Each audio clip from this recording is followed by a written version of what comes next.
I mean, listen, do I hate the City? I don't hate the City Connects. Well, some people might think that. I don't hate the new ones for the White Sox. I just thought the old ones were so good. And then I thought with this one, listen, one guy owns the Bulls and the White Sox, and if you can cross-pollinate and cross-promote and sell jerseys at both places, you can maybe make twice as much money. Then it's not a bad idea. Maybe it's brilliant. Maybe it's genius. We're talking a lot about them. Yeah, we are. Listen, I don't hate them. I don't love red, but other than that, I mean, I think they're kind of – I love the hat. I think the hat is kind of fire. And they wanted to come up with a new iteration. That's what's going to happen with City Connects in general is people want another version. But it's the lazy way to go Bulls and White Sox together. Sure. I mean – because they're so connected. Have we seen any other teams take something from another franchise? No. I don't think so. Not that I can recall.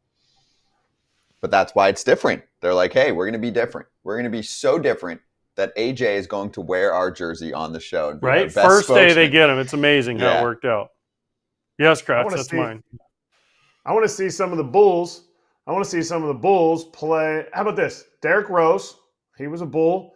I want to see him take BP, and I want to see AJ shoot some three-pointers. Just saying, I need that. What'd you call it? Who would have a better chance? Who would have a better chance? Oh, you would have a better chance of making a three. 100%. Thank you. Not in a game, in practice. You tell me I couldn't post some dude up? I couldn't post up Muggsy Bogues back in the day? Are you kidding me? Zero. Muggsy Bogues. Muggsy Bogues? Spud Webb? Are you kidding me? Back that ass down, my big old ass. Boom, boom, stop. Boom. What, Muggsy would just swipe it? You couldn't get around me. They couldn't. No, he goes right, I go left, I make a layup. Yep. He goes left, I go right, make a layup. See? Nope. All right, let's charge. Let's go over a couple things, shall we? All right, so the Dodgers and the Marlins started up their series, and it gets a lot of attention because it is the franchise that's labeled in the Athletic story from Andy McCullough as the $476 million payroll facing the $69 million payroll. It's the biggest discrepancy we've ever seen. Giggity, thank you. It's the biggest discrepancy we've ever seen in a matchup. And you know what? Baseball was the winner because it was pretty damn close. It was a Tommy Tanks walk-off, 7-6. Obviously, there's a whole series left to go. But the Dodgers were up 5-0 too, don't forget. Dane Myers pinch hit grand slam. The Marlins are putting up a fight this year. Got to give them a little credit. So far, through a month in the season, this is not a bad-looking team. And that kind of proves the point that baseball can help overcome a lot of payroll disparity. Now, Kratz, are the Marlins going to win the World Series? No. Are they going to be a playoff team? Not likely. But the crying from the offseason does feel weird since the Dodgers, in fact, do not look like the best team ever. And many people were like, oh, no doubt best team ever. I'm definitely taking this team to win it all over the other 29 if I had an option, right? Am I taking the Dodgers or the field? Like, it was so concrete from so many people why play the season. And now you look at this team, and after their 8-0 start, I think they're 11-10 since then after just beating the Marlins yesterday. Not saying they're a bad team, but are they the best team ever through the first month of the season, Kratz? And do you think that they're going to break any type of wins record in the regular season? Could they? Absolutely. But it's a lazy narrative to say that they're just going to win every game. These are competitive people. I actually have kind of an issue with what Jazz said in the article. Like, I never played on a team where I was like, you know what? Every night you're going to go out there and you're going to like, man, we're going to lose, or we're just not as good as that team. I don't – that is not at all. Like the Marlins, the current roster of the Marlins, while it's not as glitzy and glamorous, like they want to go out there and win. And that's the beauty of baseball. I don't think that's the case in any other sport. The difference is I think ownership just needs to be on the same page. But he looks at it and goes, well, why would I spend another $4.5 million on my second free agent? I already bought one free agent. I can save my 4.5 that I'm going to spend, and we'll just play out the season. They don't really have a care to win on a consistent basis, in my opinion. They're being cheap. The Marlins are doing what they have to do. They're rebuilding the organization, they said, but They're spending money. Here's the problem with Miami and what they have to understand. The stadium is great when you get to it. It's just getting to and from it is a pain in the butt. Parking sucks. Whatever you want to say about the stadium is fine. Okay? But until you put a consistent winner and you show the team that you care, because the Heat have no problem getting fans. The Panthers have no problem packing that place every game.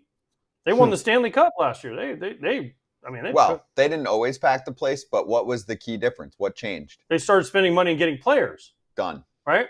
The Marlins have, every time the Marlins get players and they've won, they've traded them away. 97 to 98, 2003 to 2004.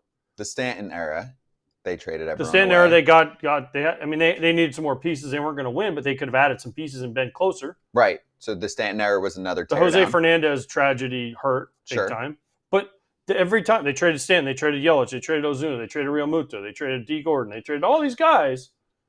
2 years ago, they made the playoffs. And then they didn't do anything. They sold off their team again. That's kind of my point. They told the manager he's not coming back after they made the playoffs the year before. Right? They surprised everybody. And what was it? The COVID year, they made the playoffs. Didn't do anything. Right? So there's been nucleuses there, but if you never connect with your city and you never connect with your fans and they're always just waiting. Talk to any Marlins fan. They're like, I like going to the games, but I know they're going to suck, and I know if they get good, they're going to get rid of the team. Until you find somebody that can go in there and figure out how to have a consistent winner, people aren't going to connect because people love the Heat games because why? It's Spoelstra, Pat Riley. They get to the playoffs every year. They usually are pretty good. Mm-hmm. Now, they got crushed last night by the Cavs. It was by 55 or something. 55. But it happens, right? But the Panthers are good. They pack it. Just put a good Listen, here's the ultimate thing I'll say. Okay. Tampa Bay Lightning. Okay?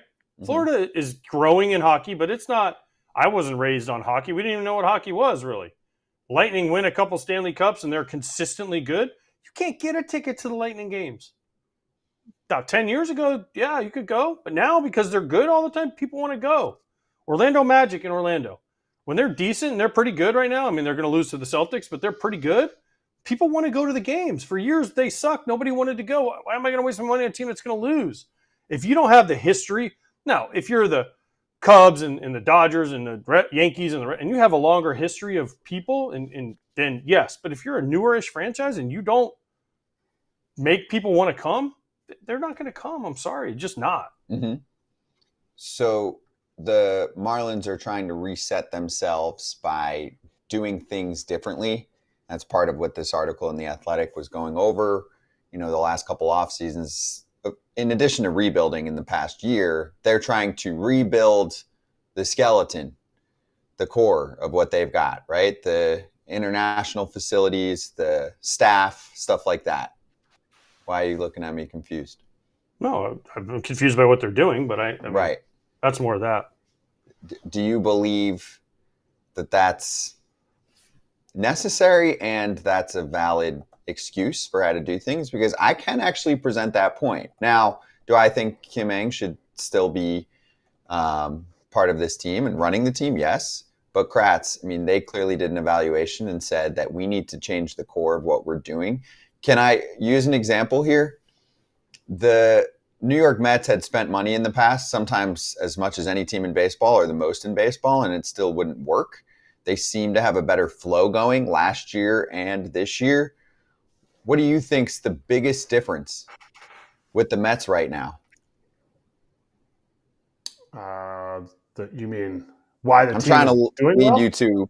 I'm trying to lead you to somebody that you know. Right. But even go behind that, and obviously you need the personnel. David Stearns. So what did David Stearns do? He was tasked with building a team, but also had money. He built the team the way that he felt like it was going to be successful, or that he had success in Milwaukee. And now he just has quite a bit extra cash to spend with it. And what about the core behind the scenes, the staff that he has brought in, the development tools that they're using now in the past couple of years that some of the Mets, especially pitchers, have been really excited to talk about, right? There's been a few guys that have said that they feel like they're the most, and if not the most, one of the top teams in terms of technology and advancements to help them be as good as they can be. And it seems like that helps the pitching department more than anything else, right? Yeah, I mean, they took Luis Severino came down last year and used the pitching lab. The pitching lab's not something that you're just like every day you're in there grinding.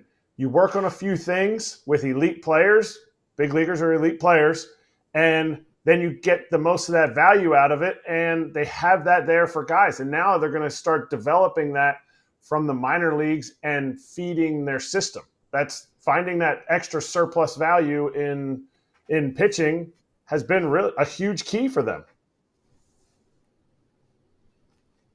They have to. If they're not going to spend money, you have to be perfect and on the margins. And that's the teams. Every team we talk about that isn't, $400 million payroll is like, we got to win in the margins. We got to win the margins. Well, how do you find the margins? And then if you do find the margins, you got to be really good at it. Like the Rays for a long time are really good at finding certain things, right? That's why they're always kind of win more games than people think they were going to, because they could do certain things and they would use guys certain ways, pitchers wise, and they do crazy things. If you're gonna do it this way, you have to be so perfect, and there's such a small, fine line to getting to prosperity and winning. It's really hard. It's really hard. It's hard to win anyways, but it's even more difficult if you have a smaller line to make it work. Mm-hmm. Right? A smaller, whatever you want to call it, a smaller way to, because Kratz, you know this, if you're the Dodgers and you have this payroll and you keep losing starters, they go down to AAA and they have guys stockpiled there that other teams don't have, and they bring them up. And now, yes, they're not Glasnow, they're not Snell, they're not those guys, but they can be serviceable major league starters until they get their guys back. And that's how the difference in the $400 million payroll and the $60 million payroll is, it's not the big league team. Yes, there's a discrepancy in talent and in productivity, but it's the next line, and even the next line of guys that can come up and fill in, because they don't have to trade their guys and keep replenishing. They have guys stockpiled in the minor leagues they can bring up and say, hey, we need you to start for 2 weeks. Okay, well, I can do this. I'm ready. Dodgers have really gotten a good balance of being able to trade those prospects and also signing the guys that they trade for. Not just like, we'll take a rental. I mean, Jack Flaherty was a rental, but he was coming into free agency. They traded for Tommy Edman because they felt like there was some value there that they could extend a guy. They traded for Mookie Betts a few years ago, extended him. Like they're trading when they trade some of these prospects, they're looking to the future, not specifically just for 1 year. And for the Marlins to be able to keep up with this, yes, you said they have to be perfect, but they also have to be open to try things that are going to look like it's kind of weird, because the Rays did a lot of that stuff and they found success in it.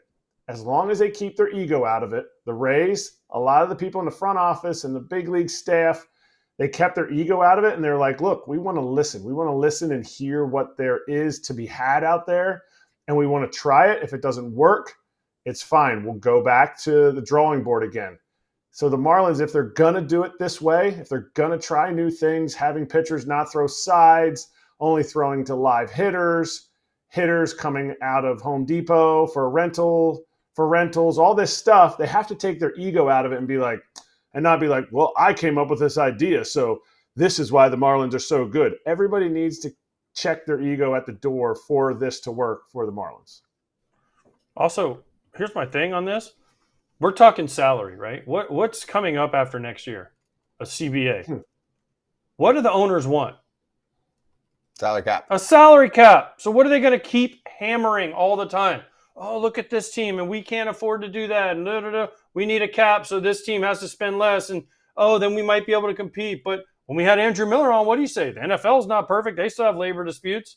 NBA is not perfect. They have a cap. They still have labor disputes. It's all bargaining. I appreciate we're going to talk to Andy here in a minute about it. But, of course, the Marlins are going to be like, oh, we're so poor. We can't afford to play in the same league. They've won 2 World Series. It's been a minute. But that's more than the Mariners, Padres, Nationals, Brewers. Keep going. There's more. Cleveland White Sox in my lifetime. lifetime. When is Cubs Cleveland in my won? lifetime. Cleveland hasn't won a Cleveland World in my Series. lifetime. Yeah, a long I mean, time. there's a whole list of teams they've won more than, so they can do it if they figure it out, but it's just really hard to figure out. Mm-hmm. Well, let's get the man that crafted this article, Andy McCullough, on the show. He'll join us Andy McCullough from The Athletic, next on FT.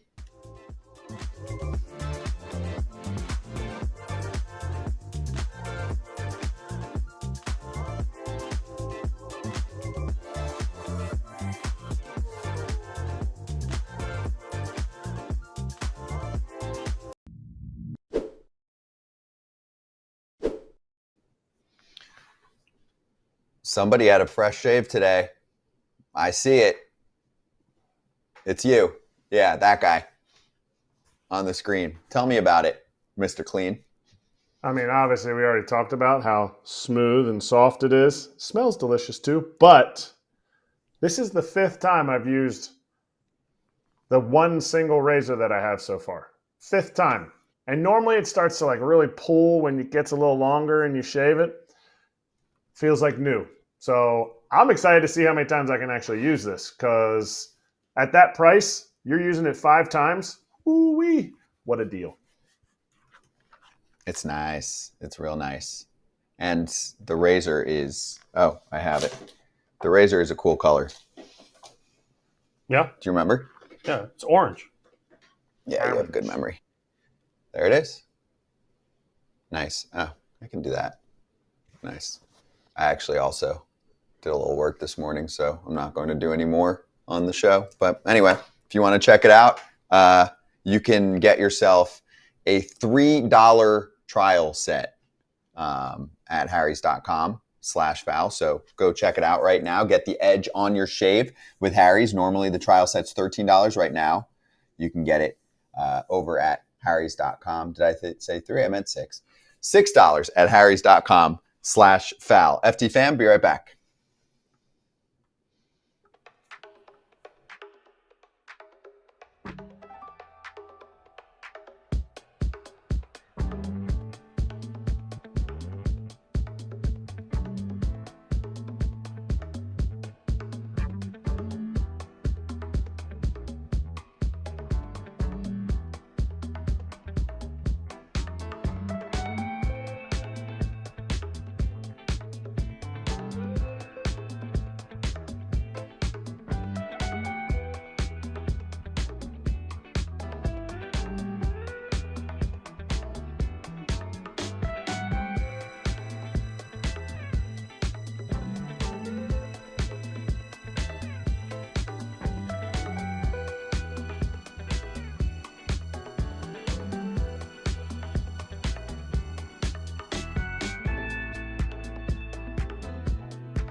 Hey, we're back with Andy McCullough from The Athletic joining us right now, put together. What's up, Andy? Good to see you. Hey, guys. How are you?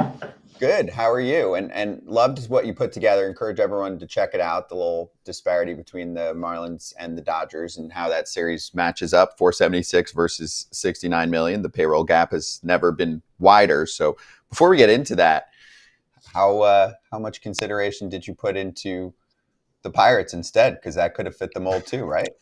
Well, yeah, they just happen to be spending like 23 million more than the Marlins are. I mean, we actually, I wanted the story to. I didn't want people to think that the framing of the story was specifically picking on the Marlins as a franchise individually, because I think it's part of a greater trend you're seeing in the sport. Both, the haves are spending at like accelerated rates, and the teams that are not spending are just kind of holding firm. And so we could have written this like there would have been a historic disparity when the Dodgers played the Pirates this past weekend. There would have been this disparity when they played the A's. They share a complex with the White Sox, who there's like almost a $400 million gap. So the Marlins just happen to be in last place, I guess. Well, and now we arrive on this series, which actually was an awesome beginning to the series. So what in your mind was the most interesting part of what you put together? Like, what do you think someone reads and really resonates with them or stands out? Oh, I think it's the type of story that I don't think it's going to change anyone's mind really, per se, because I think that everyone agrees that the payroll disparity in the sport is a problem, right? Like, it's probably not great that there's a $400 million gap. It's probably not great that, only teams in the top 10 in payroll have won the World Series in 5 of the last 6 years. It's probably not great that a team in the bottom 10 hasn't won since, the '03 Florida Marlins. They just differ on the solutions, right? Like, people on the management side would prefer that there are rules to curb the spending, which is why I think when the CBA expires at the end of next season, the sort of rancorousness of the likely lockout is going to depend on just how willing the owners are, to push for a salary cap. Obviously, folks from the labor side believe that owners should be spending more, and they believe that it's like a reward. They point to the teams like San Diego, like Philadelphia, who have pumped a ton of money into their franchises in the last 5 to 10 years, and have sort of been rewarded by creating these contenders kind of out of the ether. And the folks on the management side will counter back like, okay, but San Diego had to take out a loan to make their payroll, and the Phillies, sold a big chunk of equity this winter, et cetera, et cetera. And so, like, it's a common problem, as AJ was alluding to, before the break. Like, there's always going to be labor strife in major sports. There's so much money involved.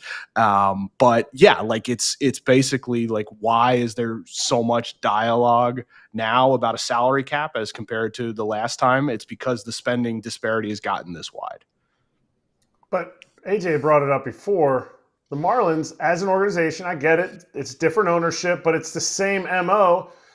Make the playoffs or even win the World Series, break the team down. Even in 2011-12, when they did the whole Burley and Jose Reyes, oh, look, guys, they sold the lies to those players. Come on in. We'll get your dog in the houses. It'd be great. And then, bang, trade and sell everybody. Is that ever going to change without Major League Baseball stepping in some way to keep it a competitive league, in the sense that it's about competition, and that's why they have all these rules? Or everybody would just do this and say, whatever kind of product we put on the field?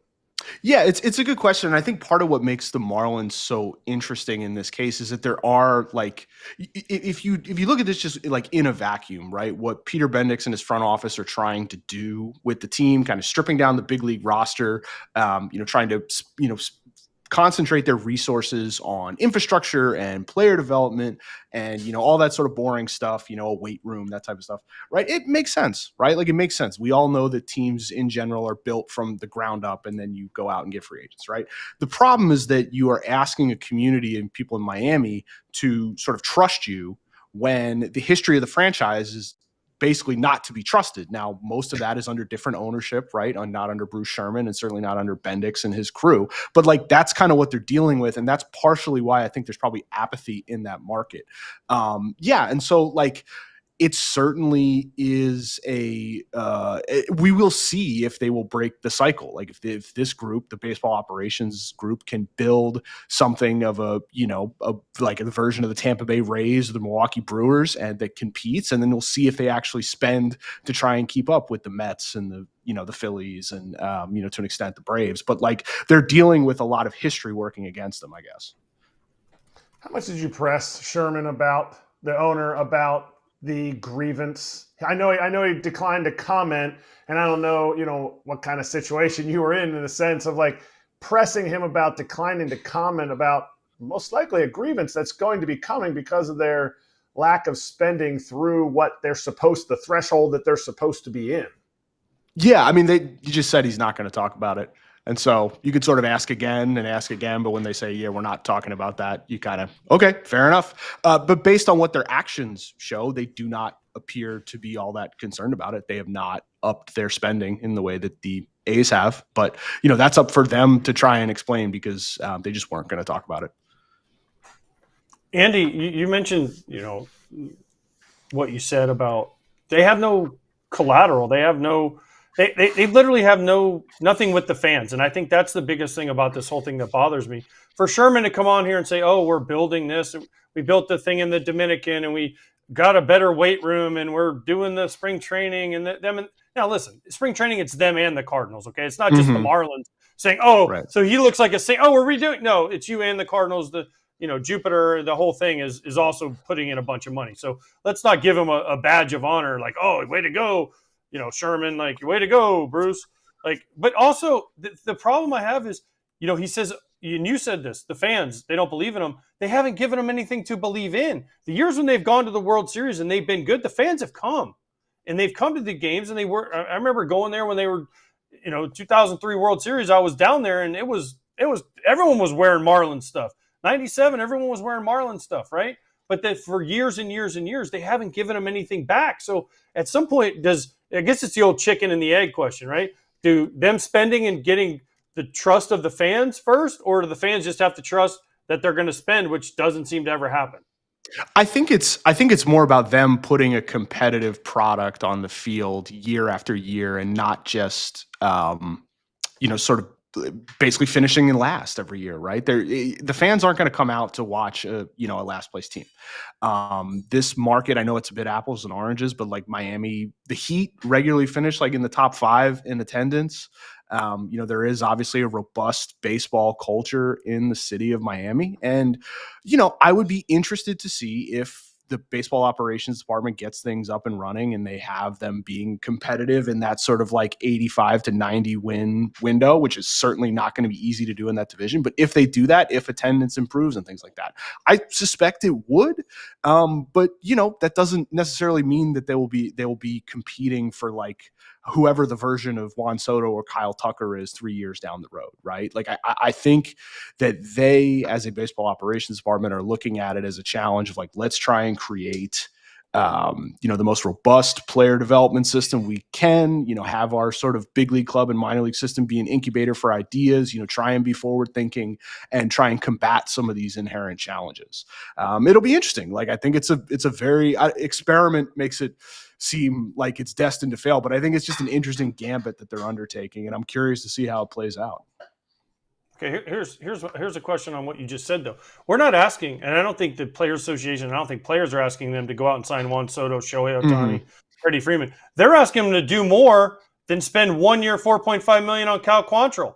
Do more, right? I don't think they're expecting them to be the Dodgers, the Mets, whoever you want to throw out there, but at least try to be competitive, not just say, this is another year, we're just going to throw it away, especially after 2 years ago. They made the playoffs, and they told the manager they're not coming back. They fired Kim Ng. Right? They make the playoffs and they're like, oh, you're doing too good. Let's do something different. Yeah, I mean, I think that there was an obvious reason why there was so much frustration, among their what remains kind of their fan base after it seemed like they were kind of moving in the right direction in 2023. I think at the same time, if you look under the hood at that team, it was a lot closer to a 75 win team than an 85 win team. Not to slight the accomplishments they had, but I think it was reasonable for them to say like, okay, we probably still need to fix some stuff with the infrastructure. But yeah, like it's a reasonable sort of complaint. Like, okay, why can't you do both? Like, why can't you spend on the weight room? Why can't you do all these, sort of infrastructure things and also add to the big league roster? I think it's a reasonable complaint, and their response is like, we have a plan. We kind of know what we want to do, and this is the way we're doing it. All right, so they're playing each other right now, the Dodgers and the Marlins. Is it unfair to say, are we just putting the Marlins in everything they touch is terrible? Like when we talk about the pitchers throwing like live batting practice, batting practice sessions.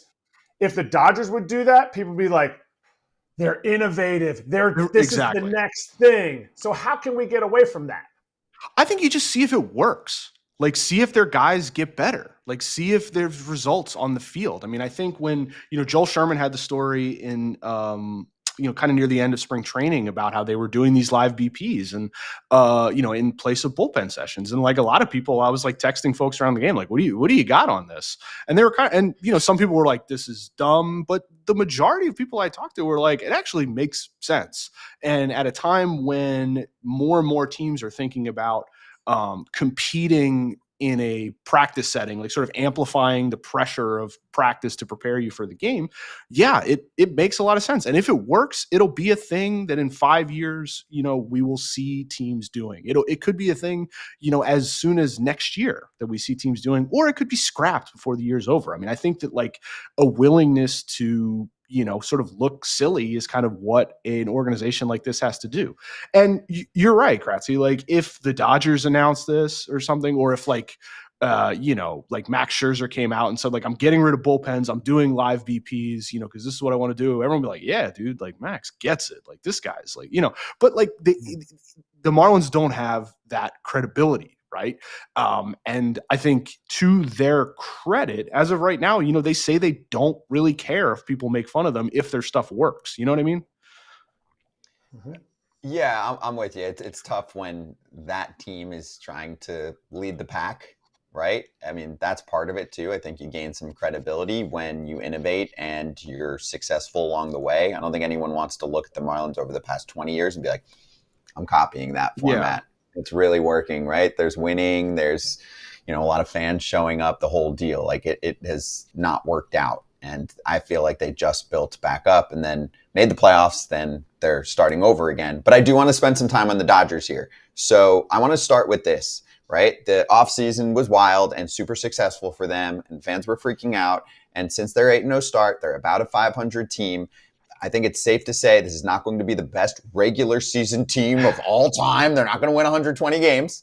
So what are your thoughts on the Dodgers side of this equation where, money can buy you a level of happiness, but not all happiness? And then I want to get into a problem with the pitching injuries, frankly. But what do you think overall?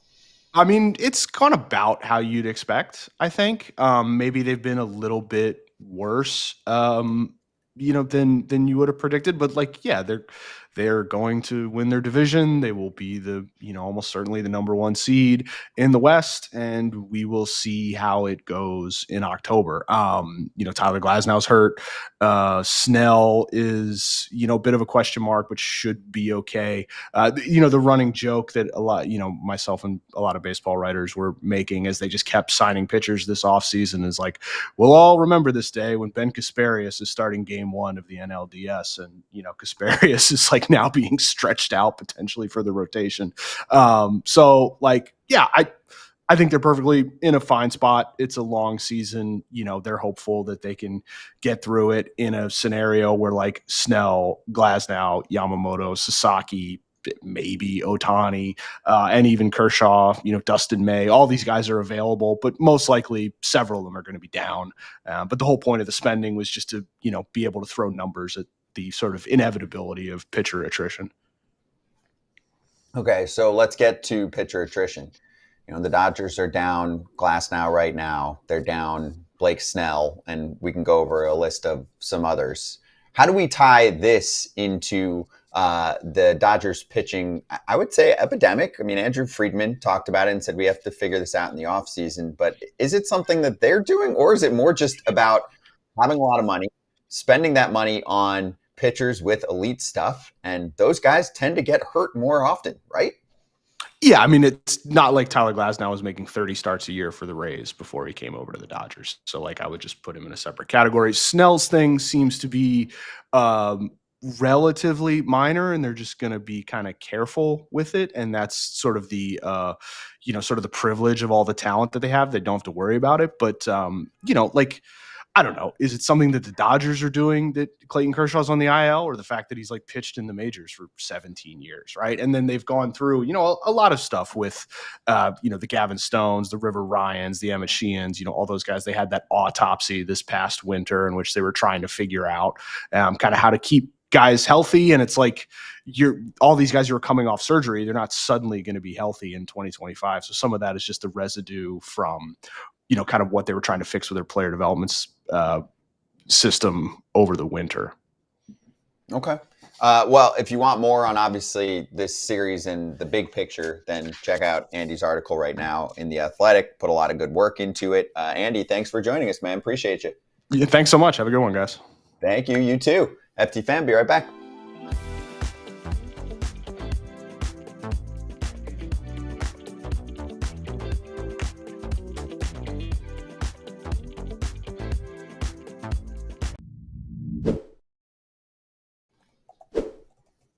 All right, Kratz, tell us how it's going, okay? What are you doing right now for the past month or so? Yeah, about a month and a half, 2 months. I've been religiously taking my Nutrafol, and I can notice my beard is coming in a few patches here and there. It's starting to come in a little fuller, but let's let the 6-month process take its turn. Who knows? Me with some more hair might be pretty arrogant. What do you think? I don't think hair is going to change anything. First of all, I want to just see you with hair, so please Nutrafol work because I want to see Kratz with hair since I don't know what he looks like with hair. But we'll see. I don't know if it's going to change him, but it'll definitely change the way he looks and it'll give me some laughs. Mm-hmm. Be a nice beard. I'm excited. Be a nice about beard. Yeah. Some sideburns. Ooh. Nice. All right. Well, find out why over 4,500 healthcare professionals and stylists recommend Nutrafol for healthier hair. Nutrafol.com is spelled Nutrafol.com, and the promo code is FOUL once you get there. FOUL at Nutrafol.com. Okay, so we've gotten an update since yesterday's show about Glasnow. So apparently the shoulder is structurally sound, and he's dealing with what Dave Roberts describes as overall body soreness in addition to the shoulder discomfort. So, okay, I feel like with some of these guys, they're just going through a marathon, and they're like, "Can we have him ready for the postseason?" Yeah, that's it. That's exactly what they're doing. But also, you still have to win regular season games, which they'll do. And I don't think, like Andy said, hey, it's a given. They're going to win the division. I don't know if that's a given. I don't know if it's a given. Yeah. Because there's a couple other teams that are pretty good in the division. So you need to have your elite starters there at some point. You need to win. You do. They're going to win. But are they going to win 105 games? I don't know. This is going to pop up a lot. But listen, all they care about is October.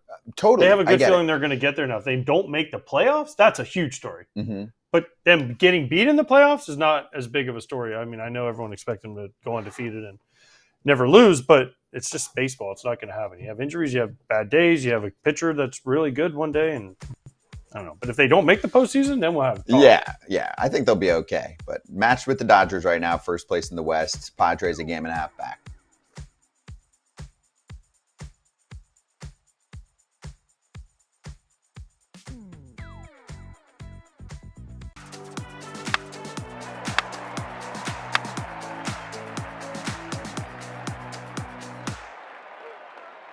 Better Than Box Scores is presented by Homage. I'm rocking an Homage shirt right now. Let's go over some games from yesterday. Two hot teams in the Midwest. We will start with the Cincinnati Reds, 3-1 victory over the Cardinals last night. So they have won a season high of 5 in a row. They're 16-13 on the season. Nick Martinez pitched well for them in last night's contest. So they're in second place in the Central.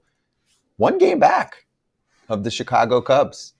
I don't feel like the Reds have played their best ball until right about now. It's not about who you play, but when you play them. And they're playing the right teams at the right time right now. And they're taking advantage of it. Give them credit. I mean, St. Louis struggle bus on the road.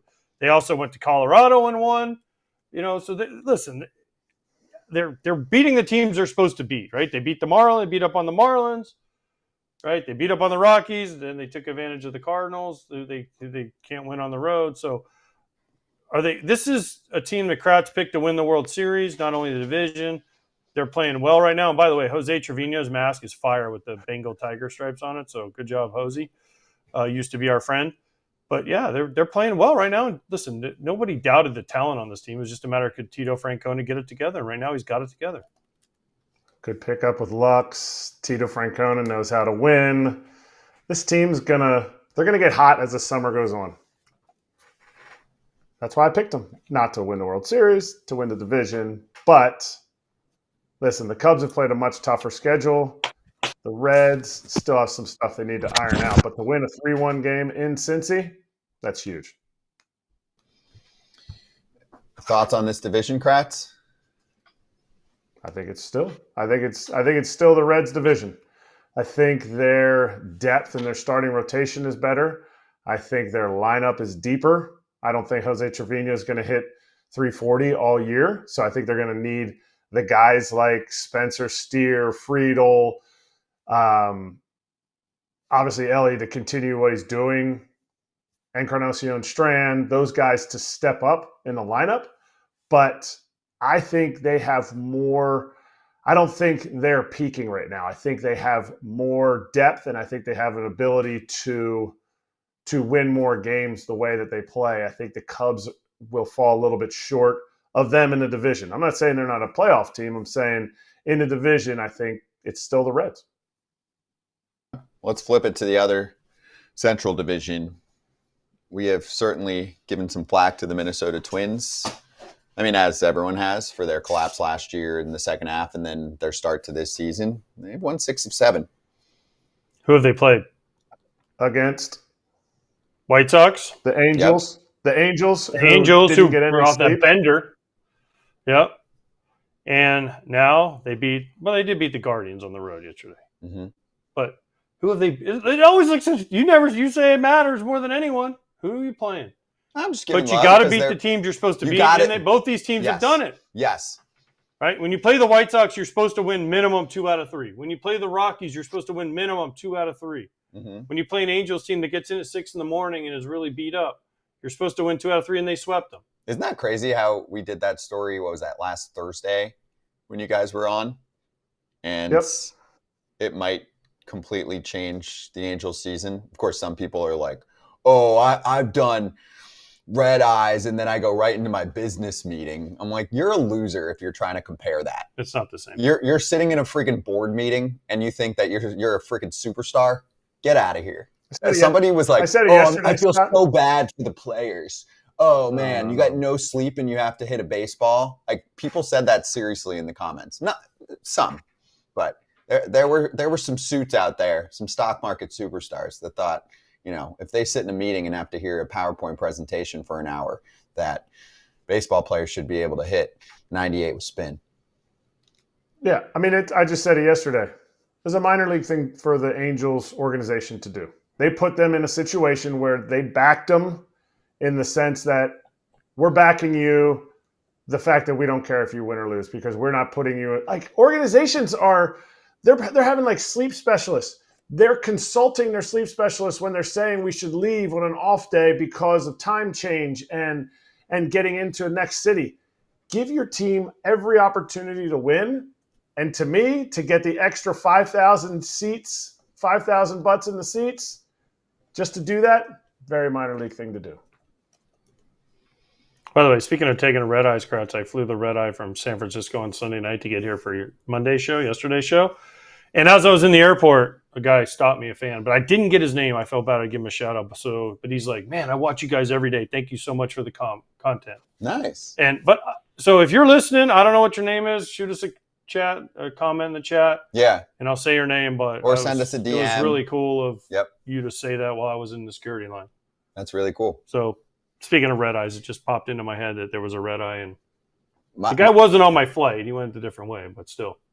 One of my life goals, Kratz, you'll like this, is to have AJ get more taps on the shoulder. I love foul territory than taps on the shoulder. I love the 05 White Sox.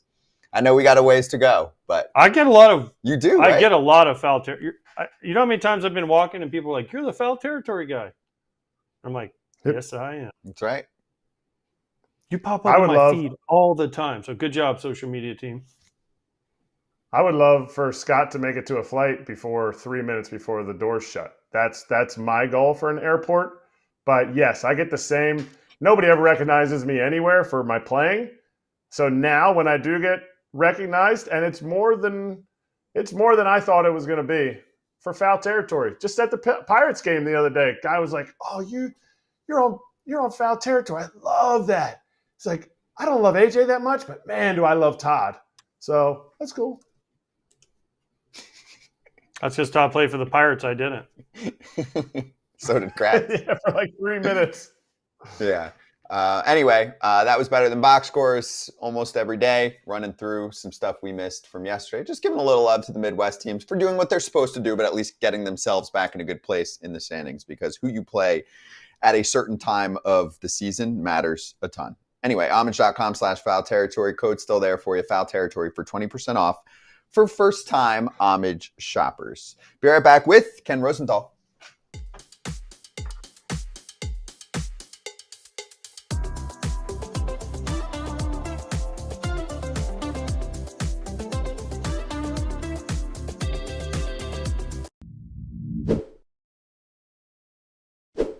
Todd, Father, I want to pull a very expensive card out of a pack. Very difficult to do and very expensive. I can't pay for it, okay? How could I acquire that card? Simple. Instead of driving somewhere, you go on Arena Club, go get you a slab pack, and you'll have some of the best cards you're ever going to see. Some one-of-ones, some cards that you want to have and you can't get out of your home. Go right online, check out Arena Club. Yeah, I cannot recommend it enough. And every time you rip a slab pack, Arena Club will make you an instant offer for your card based on its market value. That's right. No guessing, no waiting. Instant offer for the estimated fair market value. You can accept it on the spot. You can use that cash for another slab pack, or you can buy, sell, trade. This platform has it all for the collectors out there. And right now, you can get 20% off your first slab pack or card purchase by going to arenaclub.com/foul and use code FOUL. That's arenaclub.com/foul, code FOUL for 20% off your first purchase. All right, for 2 minutes here, and then we'll talk to Ken Rosenthal, just shouting out a couple other things from yesterday. The Mets did recover from their tough Sunday loss, where the Nationals had a little time against them, taking 2 of the first 3, and then the Mets decided to score 19 in yesterday's capper. 19-5, the victory. McNeil's back. Brandon Nimmo had 9 ribbies and 2 homers. That's good offense, Kratz. And those 9 ribbies came in 3 innings. His last 3 at-bats, it was just stake him, stake him, stake him. Took a position player to get him out. But, yeah, their offense is no joke. Their pitching kind of faltered a little bit the 2 games that the Nats beat them. But you want to make an exclamation point on the end of a wraparound series? That's it. They came out banging. And then also the Orioles won their first battle against the Yankees of the year. Shigano was really good. A lot of swing and miss, 5 innings, 8 Ks. Bautista closed out a 4-3 win. We're going to talk to Ken about his Orioles column, but it's getting late quick. They got to get back on track. Yeah. I'm in Baltimore this weekend. I'll get the scoop for you guys. Need it. I'll get the answers. You see what the Rays are doing with Chandler Simpson now, playing some good ball. That's a tough division.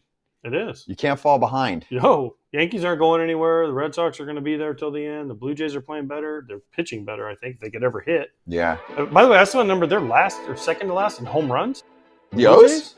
Oh, Blue the Blue Jays. Jays. The Blue Jays. Yeah. Oof. Has Bo Bichette homered? Ooh, I don't know.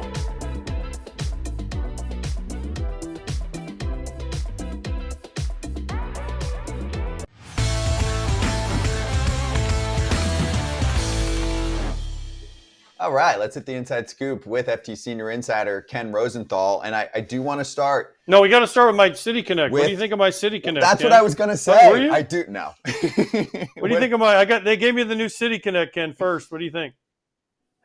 AJ, your attire is exquisite as always. Mm-hmm. I mean, what am I supposed to say? You're wearing a freaking tank top, man. I'm not wearing. I'm wearing the City Connects, Ken. Wait, Ken, these aren't the exact City Connects, but did you see the White Sox? I did see them. Yeah, I got it. Bull? I mean, Jerry Reinsdorf owns both teams. It kind of makes sense, but I would rather see better players in those uniforms than better uniforms. How's that? Oh, hey. No comment, Ken. No comment. Look at that. That's pretty close. See how it's good. I didn't go black sleeves. I went gray sleeves because the gray just looks better on me. But it's close. Yeah. I like the hat, though. Anyway, let's get back to biz. So let's start with the Orioles. And we've talked a lot about them lately. Do you think that we're properly reacting right now by saying that there's some panic based on the division and really, just not being able to fall too far behind if you're a team like that when it doesn't look like the starting pitching is going to carry them through the season? What did you write about in The Athletic? What I wrote is that if this doesn't get better, then they're going to have some hard questions to face regarding the manager, the general manager, the way the owner's conducting business. If it doesn't get better, all of this comes into play. Now, is it in play right now on April 29th? Probably not. Although I imagine, given the unrest in the city with the fan base, that there are some discussions being held and taking place, but they do have an easier schedule in May. And that theoretically should help them. The problem is when you are behind 4-1 in the third inning every night, they weren't last night because Shigano pitched really well, but when that is the pattern, it's really difficult to win. And that goes back to the roster construction by GM Mike Elias. It goes back to really just the way this team has been built. And that's the question I have. Will they ever pitch well enough from a starting pitching perspective to really be a contender in what you guys have described quite accurately as a very competitive division? What is the next step for the Orioles in the sense of, well, this is the team we have. We're just going to go forward. Do they pressure the front office to make moves in the sense of sending some guys down, bringing some guys up? Or is it just, we're pushing this for 87 games till the trade deadline and we'll see what happens? Well, one thing to point out, Erik, in fairness to the Orioles, is their injury situation has been really difficult. And all teams face injuries. We're not trying to make excuses, but they have been down a number of starting pitchers, from Grayson Rodriguez to Kyle Bradish and Tyler Wells, who might be back later in the season. Even some of their depth starters have been hurt. Kyle Gibson starts for them tonight. This will be his first start with the Orioles since rejoining the team, and maybe that will help. And ultimately, they're going to get some of their other injured position players back. Westberg just went on the IL. Tyler O'Neill is on the IL. Colton Cowser has been on the IL. So all of this is playing into their performance, perhaps. But I don't know that they can do much, certainly not at the end of April or even in May or June, regarding trades, because that generally is not when trades are made. And beyond that, they just simply have to pitch better and play better. It's the simplest equation imaginable, but help is not coming externally just yet outside of Gibson tonight. Ken, let's stay in the AL East. You know, the Rays were off to a meh start. It's a weird ballpark situation to figure out. And then the spark plug arrives, Chandler Simpson. So I want to crack into a few parts of your notes column out in The Athletic today. Let's start there. How do you think he's impacting the team? He has impacted the team. There's no question about it. He is a good defensive center fielder, as we've seen. He's made some really good plays out there, even though it's only his third year playing the outfield. And offensively, he is a dynamic guy. And it's going to be a fascinating thing to watch, whether he becomes a good major leaguer, a great major leaguer, or not even either of those. Maybe he is just an average player or to below that, because he has this unique combination of skills. He makes elite contact, Luis Arias type contact. He also has speed, like, I don't know, Billy Hamilton type speed. And he plays center field in a way that ultimately he could be one of the better defensive center fielders in the game. So he brings a lot. The one thing he does not bring is power. He has no power. So people have wondered, as he has risen through the minor leagues, well, what will this guy be if he doesn't hit for power? How is that going to work in the major leagues? We'll see.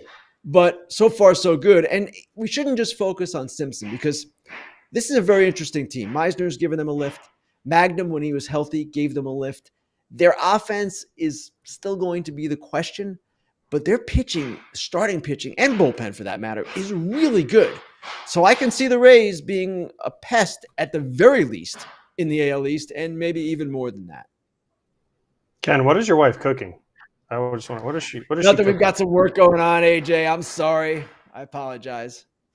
Jeez, clean it up, Ken. We're enhancing the studio Ken inside studio. Yeah. Yeah, we're into the studio. Yeah, Yeah, exactly. Big sponsor deal. Speaking of enhancing, I got to ask this. Devin Williams out in the closer with the Yankees. Will he be able to gain that back? I know he pitched in a lower pressure situation. And is there any other closers that have caught your eye so far this year besides the normal ones?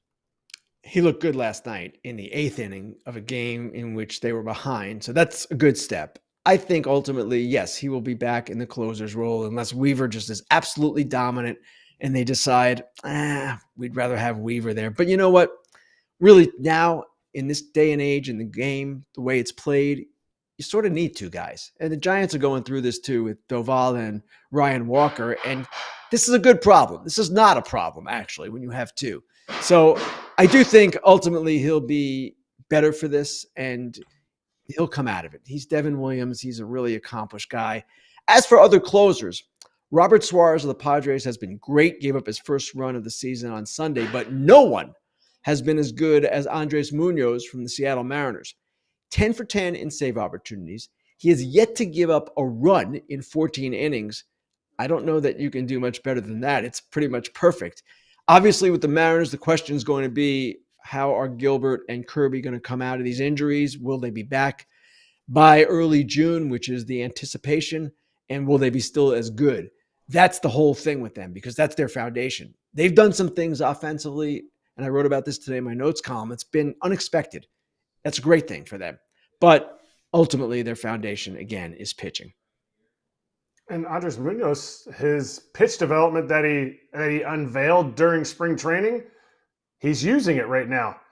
They haven't had George Kirby this whole time, and they're doing well. Is it a resurgence? Is it a finally these guys are doing what we thought they should do, or is it just a false facade that they're putting out that's like, they're just going to be the 54% Mariners by the end of the season? I don't know. And you have to give them credit for winning 6 straight series against some really good opponents. They did it on the road in the East against Cincinnati, Boston, and Toronto. So they've been playing really well. Now, where I question them going forward is whether some of their contributing role players can keep up what they've done. And that is going to be something that we'll see. Williamson at third base, Mastroboni to an extent, all of these different guys that they have so far who are stepping up. Leo Rivas is another one. Can they keep it up? Now, that said, and granted, Jorge Polanco is playing out of his mind. I don't know that he's going to keep it up either, but Julio Rodriguez has not done that much yet. So ultimately, at some point, you expect him to make more of an impact, and then maybe that balances out some of the other guys falling off a little bit. I don't know that they're a great team. I don't know that any team in the AL West is a great team, but they're a competitive team. And yes, with Kirby and with Gilbert now questionable, it becomes a little dicier for sure. Ken, I think we might have a great team in the American League Central, and that's the Detroit Tigers. That's where you led your column off with today. So what are you seeing from this Detroit team and how they were built? What's so interesting to me about them is that last year, Scott, down the stretch, what was their theme? Pitching chaos. It was Skubal and chaos. Now they're down 4 outfielders. They're down their starting catcher. They're missing some pitchers as well. And with their lineup, I called it hitting roulette. It's not pitching chaos, but they've mixed in some different pieces. They've done some different things. And we're seeing their depth come into play in a really good way. Their depth, guys like McKinstry, Javier Baez now represents their depth. He's playing center field for them. McKinstry has played the outfield, where last year he was at third base. They have different players that they mix in. And once Parker Meadows comes back and Kerry Carpenter is playing full-time in the outfield, he returned to that last night. Once Matt Vierling is back, you'll see them do even more, perhaps mixing and matching and pinch hitting, all the different things that they do. So that is what intrigues me about them. Are they a great team yet? No, I wouldn't call them a great team, but they might be the best team in the AL Central. And with their pitching, well, they're going to be really good because that pitching right now is the best in the American League. Yeah, I remember AJ Hinch talking about it in spring training, and he was like, we've got a real competition on it. And there was an injury or two. Eventually, it kind of all played itself out. But people were looking around like, really? You guys are trying to figure out your starting rotation after last year only having a starter or two for a good chunk of the second half. So things have taken a turn, but they look really good. Ken, thank you for the time. Ken, are the Braves going to make the playoffs? Real quick, yes or no? He loves predictions, so this is going to be great. What do I get to make the playoffs, AJ? And I say they do. What's in it for me? Why should I answer this question? Do you get to do a power rankings with us if they make it? No power rankings. I'm not doing those. I certainly think there's a good chance the Braves still make the playoffs. I still like the Braves. Yes. Okay, thank you. That's it. They're already close to 500 again, aren't they? I know, Yep. but I'm just Yep. Yeah. I'm just asking. I I'm asking our expert. I'm getting the inside scoop. What do you want from me? One more quick thing, Ken, because it was not long ago. It's not like we're digging really deep back into the archives. They won in 2021, and the stat was somewhere in August, they were either 500 or within 2 games, either up or down of 500. So basically a 500 team all the way through at some point in August, and then they become the best team in baseball. We are And remember, still they in made April. all those trades at the deadline. That's what helped them. And again, the lesson from last season, Houston started badly. The Mets started badly. The Mets really were not even a 500 team early June. So for the Orioles to get back to where we started, it's not over. It's not hopeless. But when you have starting pitching like they do, it's problematic for sure. Mm-hmm. Age Strider back. Ken, thank you for the time. We'll catch you on Fair Territory on Thursday. Thanks, guys. Appreciate you. And Alana back on Fair Territory Thursday. By the way, I forgot to do this, so I'll do it now. Shout out to Alana. Great job. Thursday, Friday, and Monday while I was away getting my cornea scratched. All right, FT fam, we'll be right back. Don't ask people. Don't ask.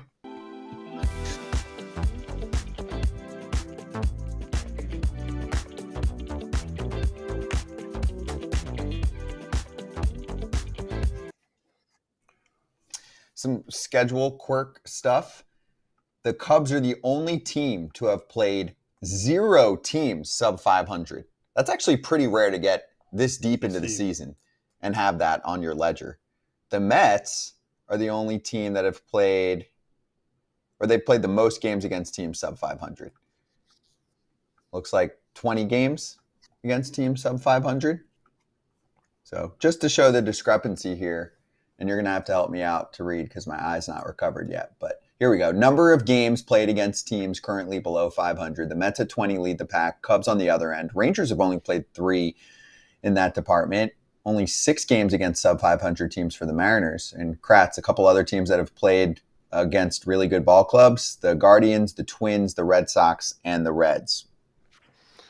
Some of this is like the Mets have swept teams too and pushed them under 500. So there's part of that too, but it's not. Don't take it all away from the Mets. But that's why I said I didn't realize the Rangers had played so many good teams. But the Mariners, we talked about the other day, Mariners and Cubs have played some really good teams and they've been doing well. So I think it's a cool stat, but right around the middle, or even the Mets, like they caused some teams to be under 500 the way they've been beating up on them.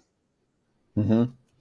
All right, we got about a minute until we're back. What we'll do next is we're going to do first month takeaways. I know the season started in late March, but as we conclude April, we like to call it a nice clean first month or so of the season. So we'll not just look at teams, we'll more look at themes that have won, and obviously some losers on that side too. We'll play it off an article that we dug up, and we'll do that next. If you have any thoughts in the chat, you can let us know too in the comments. Any first month winners or losers. Not that I can necessarily see it right now, but Vision is struggling.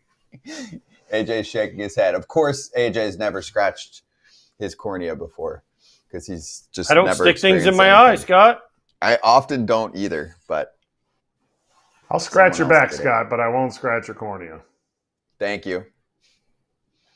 Eyes recover fast, but not the vision part. That's what I've learned. There's one thing, kids. Don't do a certain thing, kids.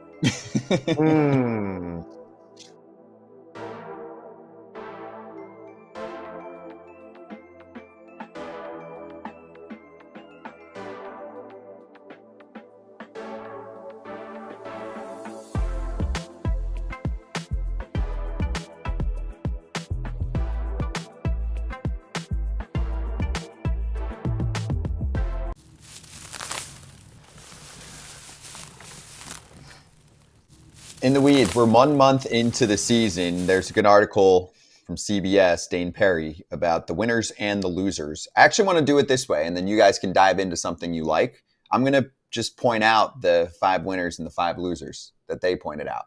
Obviously, you can play off anything they put or pick your own. So winners, they said, Mets rotation, Jung-Ho Lee and the Giants, Aaron Judge and the Yankees, Kyle Tucker and the Cubs, and stolen bases. For losers, Orioles rotation, Jock Peterson and the Rangers, the White Sox, the Cardinals on the road, and batting average. Okay, I got two off the bat. Aaron Judge and the Yankees. Why on earth does anybody pitch to Aaron Judge? We've been saying this for 2 years now. No offense to Cody Bellinger, but he's struggling. I would face Cody Bellinger every time, and Aaron Judge would set – I don't know if he'll set the Barry Bonds all-time walk record, but he would not get a lot to hit. So anybody on base, Judge, you're going to first, buddy. You're going to have to swing at 4 pitches that are pitch-outs, basically, if we don't want to just walk you. And that would get tired, and he might chase, but I doubt it, and he'd make Cody Bellinger, whoever's sitting behind him, hit. And then the other one for me is losers. The White Sox, really? What about the Rockies? How come the Rockies always get a pass? This is why the Rockies always get a pass. The White Sox, the Rockies are way worse. Way worse than the White Sox. Way worse. And they don't have the cool city connection. They're not way worse. The records? Look at they're on pace to win 24 games. Right. So the White Sox are 7-21. The Rockies are 4-24. That's way worse when you're that bad. Okay. It's a few games, but fair. Yeah, Atlanta won 6-3 yesterday. It was a good game. But they've lost 15 of 16. So they lost 7 straight. So that means they lost 8 in a row, won 1, and lost 7 in a row. Mm-hmm. That's if Bob Nightingale's math is right. Fun ballpark experience. They get a pass. Oh. The White Sox are on pace to break their own record from last year. That is why they're on here.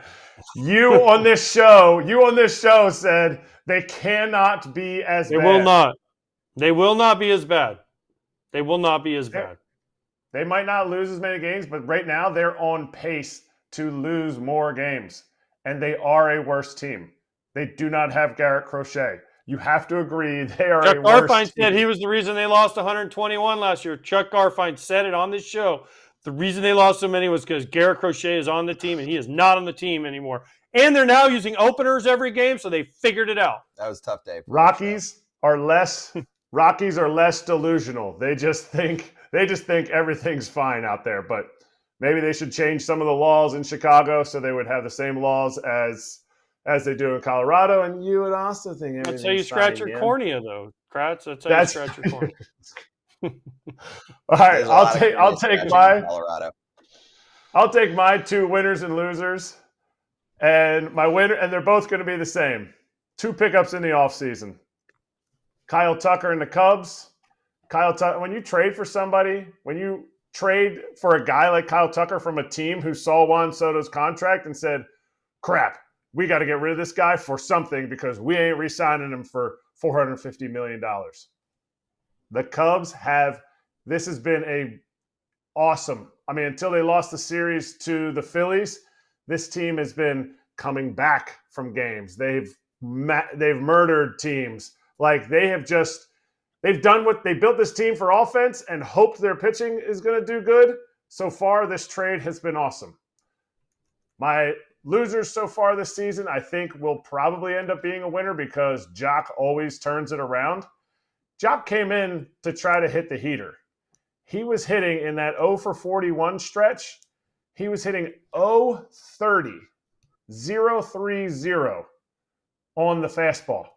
So I'm not sure who's telling what. Maybe their fastball machine is broken in Texas. I think this team is going to be fine. I think Jock will end up getting hot because that's what he does. But to come to a new team with a certain skill set of murdering the 4-seam fastball and then not being able to do it in the first month, tough first month for him and the Rangers offense in general.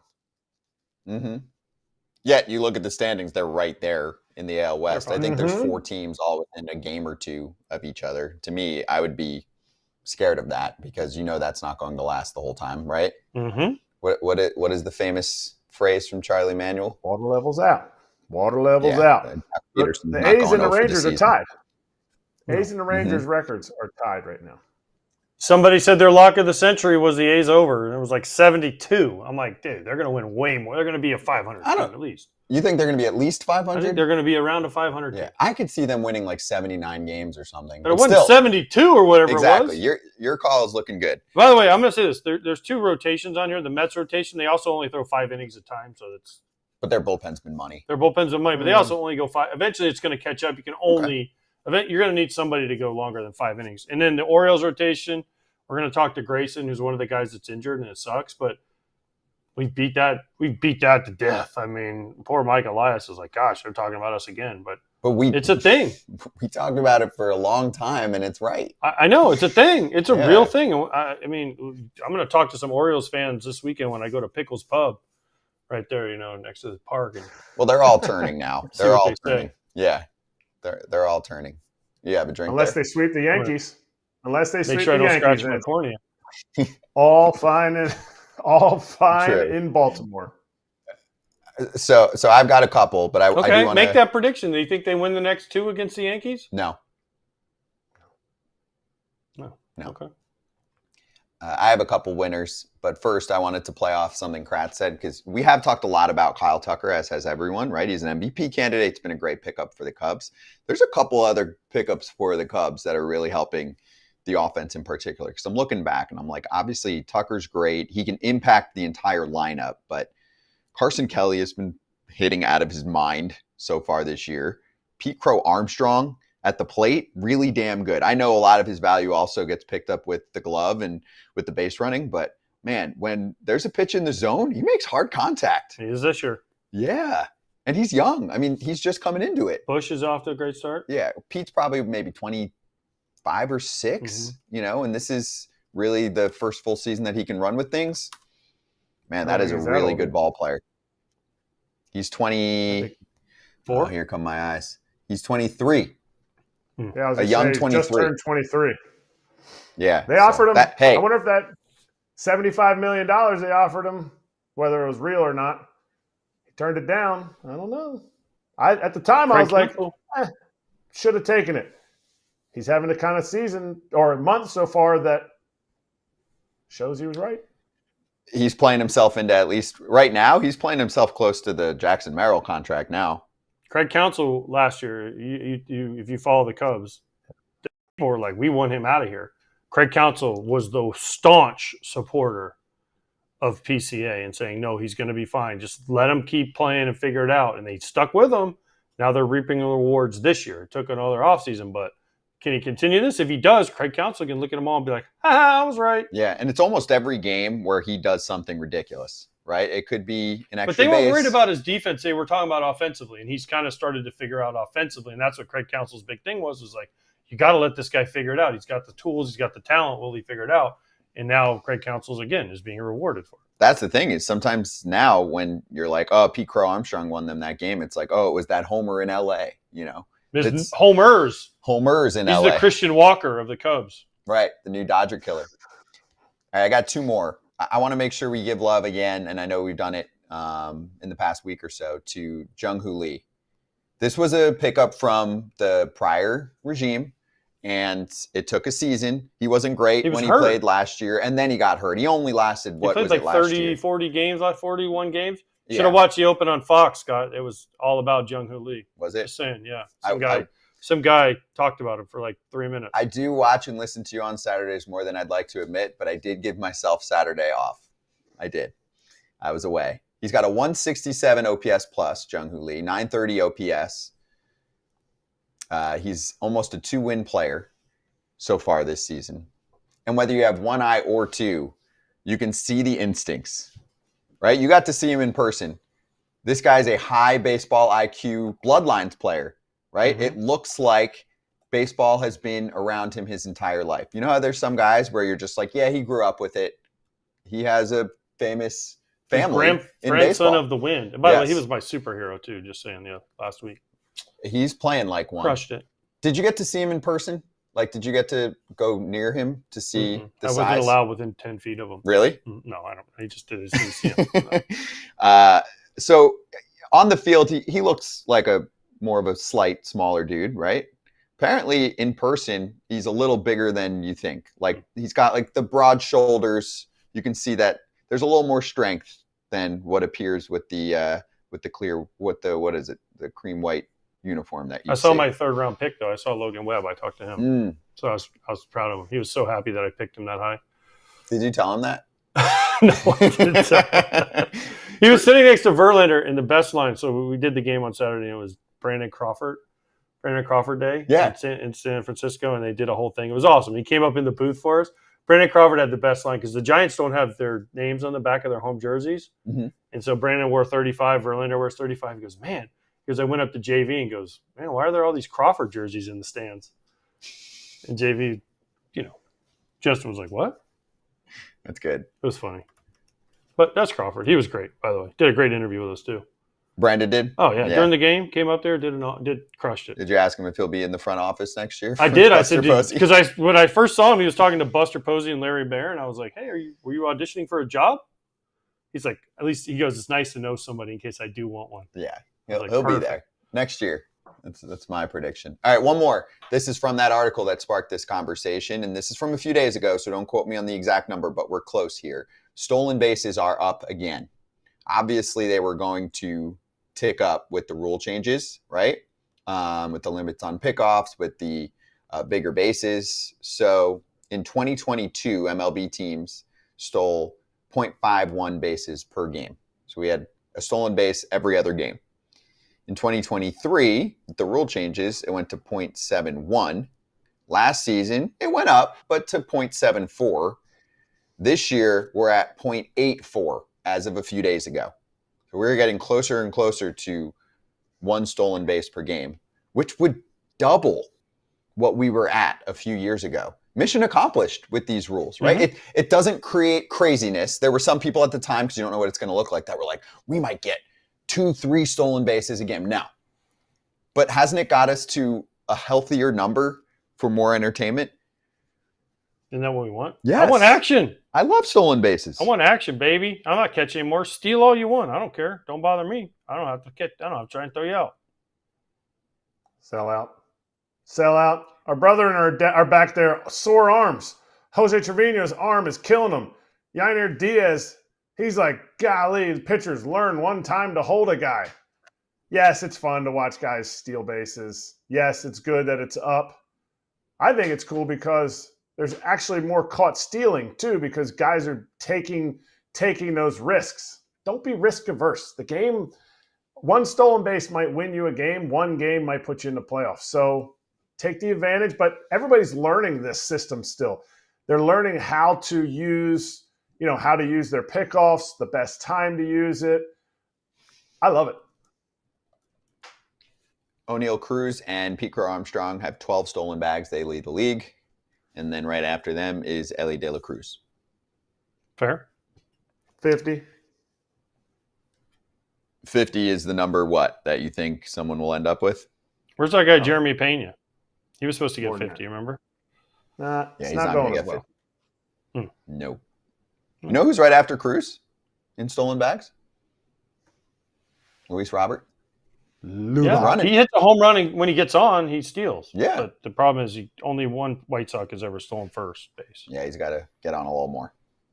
Jeremy Pena has 5. So he's on pace for, he might get 20 plus. Hmm? Okay. I said 50, though, remember? Yeah, 50 is not happening. But anyway, anything else that we are missing, let us know if you're catching this later in the comments. Winners and losers from the first month of the season. Be creative. FT fam, we're getting ready for Grayson Rodriguez joining us next on.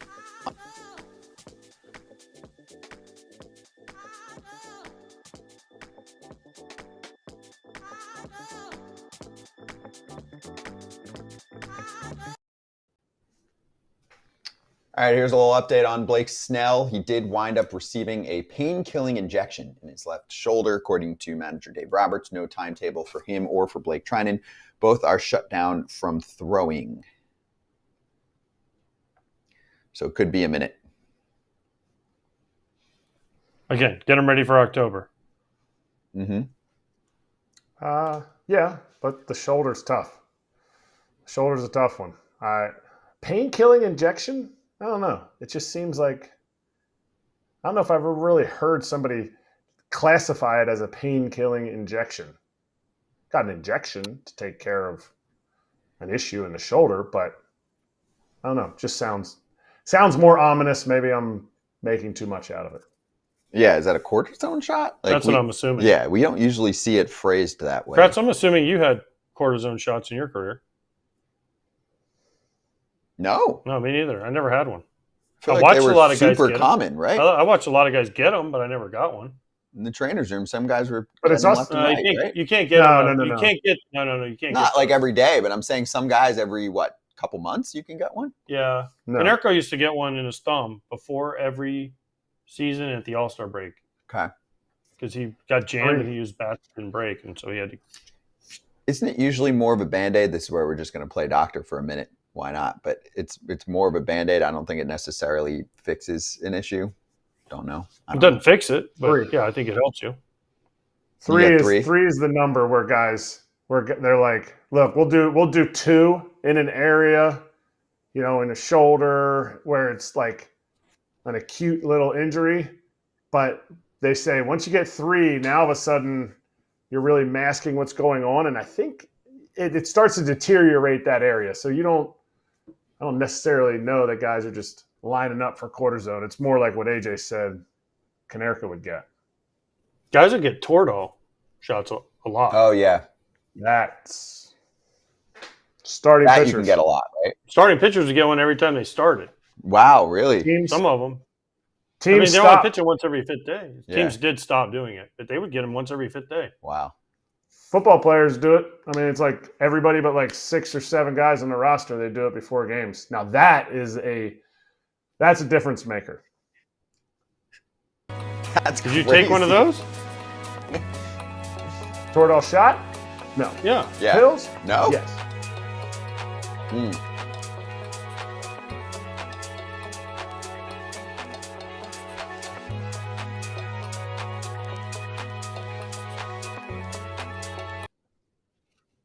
Orioles starter Grayson Rodriguez on FT right now. Grayson, good to see you. I like to mention this.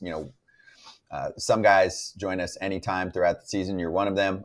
We really appreciate it. You're a G for coming on, even when you're trying to rehab and get back going. So, and it means a lot to Orioles fans too. So, dude, how you doing? How you feeling? What's the update?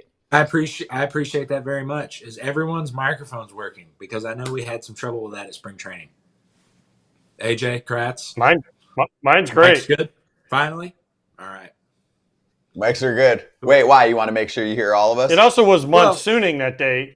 It was monsooning that day. Let's not forget. Well, showed up finally for the first time. I missed y'all, 2 years ago. And then the first time I get to go on foul territory in person, we have technical issues. I think it was Kratz or somebody gave me their microphone. So didn't get the full I experience. gave it to you. I shared with you. I know, but we didn't get the full experience. So It was 100% Mark's fault. But now we got the full experience. well, then we just blame it on Mark. That'll work. Perfect. Agree. But Speaking of sharing, what? Speaking of sharing, I'm going to be in Baltimore this weekend. So where are you taking me out to dinner to share your money with Dude, me?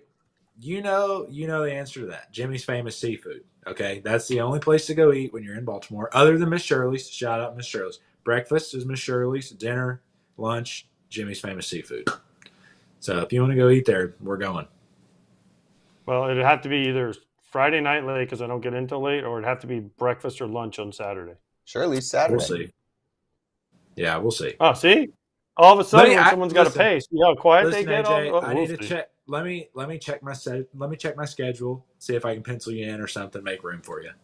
But What do you have to do? You're on the IL, and I mean that nicely. Listen, but you're on the IL. Listen, you might think. Well, obviously, you may know if you've ever spent any time on the IL. I mean, you're not playing in games, but there is a lot of work that you're doing trying to get back out there on the field because obviously that's goal number one and most important. So, I mean, my days have been pretty busy trying to get back out there, doing everything I can. All right, walk me through it. Walk me through why you can't buy me dinner. Well, there's a handful of reasons, but listen, I'll buy you dinner, all right? We'll just give that to you. We'll just make it easy. Boom. There you Get some go. dinner. But I want to hear Correct. because most people don't know what your day is. So talk to me. Okay. Walk me through walk me through a typical Grayson Rodriguez day. All right. So this morning, woke up about 8 o'clock, got, cook myself breakfast, go to the stadium, start doing all my treatments and my rehab workouts and stuff, get a lift in, hop on the bike, run, condition. But I'd say there's a lot of different recovery exercises and whatnot. Like I said, you get treatment in the training room with a physical therapist. Trying to get all your work done, obviously before the guys start showing up for the game. That way you can get out of the training room and kind of not be in their hair when they're getting ready for the game. But yeah, I mean, right now, a lot of treatments, a lot of arm care exercises. We'll start throwing here in the next couple weeks. So trying to get ready for that. Is it so much stuff that, because I remember when people started like coming back from Tommy John surgery and they were like, well, it's not the surgery, it's all the exercises that guys do before. So guys started doing all those post-surgery exercises before. Is all the stuff that you have to do on this daily basis as you're coming back from a rehab, would you be able to do that while you're healthy to prevent injuries? Because we're always talking about ways to prevent injuries. Yeah, for sure. I know there's some guys that do like Tommy John rehabs in the off season, even though they don't have the surgery. Because I think a lot of times, with TJ or any kind of other injury, sometimes when guys come back and they start playing, they actually start throwing harder than what they did before. And a lot of that is part to the rehab program, like obviously strengthening your rotator cuff, your scap. I think there's a lot of things that go into it. But yeah, some guys will do a lot of like rehab programs for their shoulder work and stuff in the off season, kind of like a prehab type deal. Obviously, when you're hurt, nobody wants to be hurt, that you have to do it to try to rehab and get your muscles back good to go. But yeah, I mean, it's a lot of different stuff trying to strengthen those muscles so it doesn't happen again. And I think right now, we've been kind of looking at, biomechanics data, different things to see kind of why maybe some injuries are happening, and how we can eliminate that. And, like I said, just try to get back on the field as soon as possible. Grayson, did you see the Blake Snell update where he took a shot in his shoulder? What was it called? A pain reducer shot or pain killing shot? There it is. Pain killing injection in his left shoulder. Is that basically a cortisone shot? And are those still commonplace? Because they weren't that common when I played, but guys did get them. Is that something that you've talked to possibly about? Yeah, I mean, they're still pretty common. I know guys get, a handful of different injections during the season, especially guys if they've got, something that's been bugging them. I know, I think it's most common with guys that have back issues. See that a lot. Obviously getting injections. I had a cortisone injection in spring training for in my elbow. Had some tricep inflammation that, flared up on me.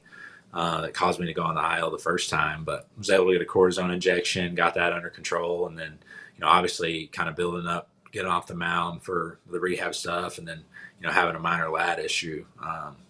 No injections with that or anything, just letting that rest and rehabbing that and, go at it again. But yeah, definitely guys still get a lot of injections, I think. I think it's still a very common thing. All right, so overall, Grayson, where are you at as far as timetable, how you're feeling? Do you put a certain date in your mind where you're like, I feel like if things line up correctly, this is when I can be back on a mound?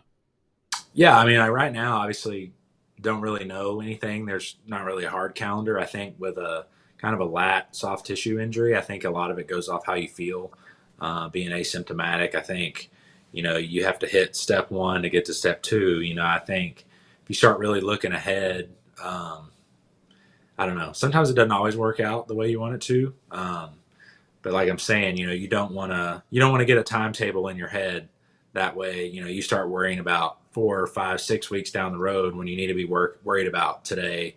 And then when tomorrow gets here, you start focusing on tomorrow. That's kind of the mindset that I've been in that really helps me through a time like this. Because obviously, nobody wants to be on the IL, but importantly, you got to take it one step at a time, one day at a time, doing everything you can, today to make yourself better for tomorrow. And then, if tomorrow, means you get to pick up the baseball, then great. If not, you keep doing your steps until you get there. It's hard to transition from one thing to the next, but I'm going to try here. While you're getting treatment, you got a lot of hands on you. Like they're like massaging your elbow, shoulder, lat, all that stuff.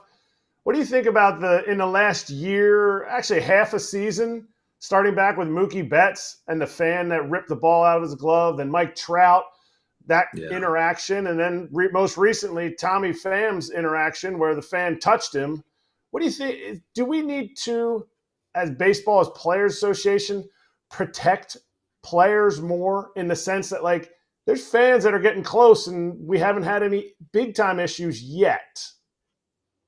Yeah, I mean, obviously that's something that I think we need to start paying attention to because you're kind of seeing a trend of it happening. Obviously, yeah, you go back to Betts last year and the fan ripping the ball out of the glove. Whether it was intentional, not intentional, it's really, hard to say because, you weren't there. But, I mean, I don't know. It looks very suspicious. Yeah, and then with obviously Trout going to catch the ball, whether that's, like I said, intentional, unintentional. I don't know. I don't think it's definitely not good for the players. If a fan's going to try to grab, their arm or their hand or their wrist in any way, because obviously, there could be some injury there. Maybe there's, maybe a guy's battling a hand issue, or maybe, he's had something wrong with his hand, goes to catch a foul ball, and, a fan punches him in the hand or something, trying to catch it, it could really jack him up. But I don't know. Yeah, it's definitely kind of odd. If I went over to the side to make a play and, somebody touched me or grabbed my jersey, I definitely wouldn't like it. I'd probably say something to them. So yeah, you can't really blame guys for, chirping back at the fans, but I don't know. I think, the fans also need to respect the players too. Just, obviously you go to the game wanting to catch a foul ball. Like, that's great. I remember I brought my glove to the game and stuff. I'd be doing the same thing, but yeah, I think we can tone the aggression down just a little bit. All right. So you love talking smack, and I'm sure fans have talked smack to you. What's your favorite interaction or the best interaction that you've had with a fan who was talking smack? Because I feel like, and maybe I'm wrong, I feel like you would say something back to these people. Yeah, I mean, honestly, it's kind of funny. Like, I think, definitely the guys we have in Baltimore, like, obviously Boston, New York. I mean, there's lots of places where, the fans are on you in the bullpen. Like Boston, you're very, like, the bullpens are, right there. The fans are on top of you. New York's kind of the same way. Like, the Yankees fans love to heckle or whatever. But I mean, it's really, the hardest part's not laughing, like, when people are, yelling at you, because I mean, a lot of it is like, it's funny. It's like, I guess maybe they're trying to be, hurtful or negative, but I mean, I don't know. It's just pretty funny. We like hearing the chirps because we'll definitely talk about them later. And be like, that one was a good one, or that one was funny. I think, some people actually, get mad and are yelling bad things at you. But yeah, I mean, it really doesn't affect us a lot. I mean, I think it's pretty comical to listen to some things we hear. People chirping above the dugout, different things like that. A lot of times it's bad, like not funny, but we always love it when somebody has a good one because it makes us laugh. Oh yeah, there's some really good creativity out there. Make it funny, please. Exactly. If you're going to yell at me, make it funny. Yeah, I will laugh right in your face. Make it good. Make it clever. Yes, that's the best. Hey, so let's talk about your ball club for a minute here. Obviously, it's not the dream start for the Orioles. You're seeing every game. What are you seeing? What do you think's been, the number one reason why it's not a great start for the ball club, and how do you think that gets fixed? Yeah, I mean, obviously, it's really hard to put your finger on it. I think right now, obviously, there's a lot of outside noise. The clubhouse is still in good shape. I think, everybody's doing well. And it's hard when you're not playing as well as you should be. I mean, because obviously we're not. And I think everybody knows that. Everybody's giving their 110% to go out there every night. Things just haven't really fell our way to start off. But like I said, the coaches have been great. Everybody's doing their part. They're trying. Nobody's really showing up, giving half effort. I think everybody's doing a really good job of staying mentally locked in and just going out there and grinding. I mean, it's a long season. It's 162 games. There's a lot of baseball left. It's hard to, it's hard to say how things are going to go after playing, 1 month because, there's still a lot of ball left. But yeah, I mean, obviously we win last night, trying to just stack wins right now. And I think it'll all even itself out over the course of the long season. Obviously we have some guys on the IL, and that never helps. But I think, when we start getting some of those guys back and, we can start stringing together some wins and, make a run at this thing. When you heard the news about Corbin Burns' 4-year, $180 million offer from the Orioles, yes, he turned it down. Yes, he went closer to home. But the fact that the Orioles were willing to go the highest AAV, does that make the clubhouse excited about the fact that this new ownership is like, we're willing to keep an ace here, and this is what we're willing to put out there? Or is it stinking ownership, should have done more? No, I mean, obviously, when you're in contention for somebody like that, I mean, yeah, it makes you feel good. Makes you seem like you're trying. So that's always good. Obviously, Burnsy, the situation that he is in Arizona, I think is the most perfect situation for him and his family. So you can't blame him at all. I mean, it would have been really hard to keep him here. Dollar amounts don't always matter to guys. I think maybe some fans see it and it's like, oh, just offer him more money. Well, I don't really think there was a dollar amount that could have kept him here. Just because of, he had just had, twin girls, and, he lives in Arizona, lives in Phoenix. He's probably one of the only baseball players, unless, I'm sure there's some other guys on the Diamondbacks that live in Arizona, but I mean, he's probably the only guy in the league that gets to spend the whole season, 12 months, there. So, yeah, I mean, you can't blame him at all for doing that. But it is nice to know that, we were in contention for him, that, the front office and ownership was willing to go get a guy like that, for sure. Grayson, so apparently came out today that there was a team meeting. Were you in it? Do you know about it? It sounds like one of your teammates said that everyone just kind of aired it out a little bit, but it might have just been on the position player side. Yeah, position player side. Obviously, you take some veterans that can run the meetings and stuff like that. I mean, that's good. That's kind of saying like, there's really no drama that's happening in the clubhouse right now, which is good. I think, maybe some teams that are losing games kind of have a little bit of, extra drama. Like right now, not really seeing that in the clubhouse. So I think guys are really just trying to figure it out. They're trying to come up with different ways we can score runs, kind of getting back to the basics. But yeah, I mean, nothing crazy happened. Like I said, dude, everybody's in pretty good attitudes and, showing up to the park every day ready to play.